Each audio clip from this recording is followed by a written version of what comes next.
Во есенската полусезона се случуваше тренерска вртелешка во втората македонска фудбалска лига. 6 турлигаше и промениле тренери, а две екипи ќе добијат дури трет тренер. Не секогаш тренерската промена влијаела позитивно, односно имало добри резултати, но некаде имало и ефект. Охрид сезоната ја започна катастрофално, пошто на такви очени резултати тренерот Никола Илиевски Джиджи си замина, а клубот привремено го водеше Ромео Кочевски, кој бележеше одлични резултати, па стана трајна опција. Тренерска промена имаше и во Радовиш. Еден штипски тренер замина, дојде друг штипски стратег.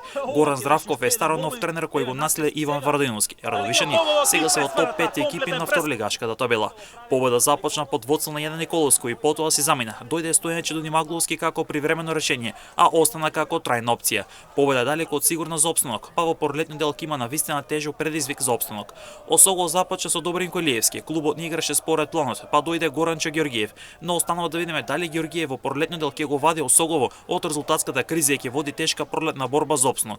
Борец промени два тренери. Сега е без тренер, но резултатите не тамочени. Предпоследно место со 5 бодови. Велешки од вторлигаш сезоната е започна со Љупчо Демитковски гања. Лоши резултати, порази и порази. Па дојде младиот тренер Даниел Стојановски кој имаше една победа и две ремија. Собра 5 бодови и си замина.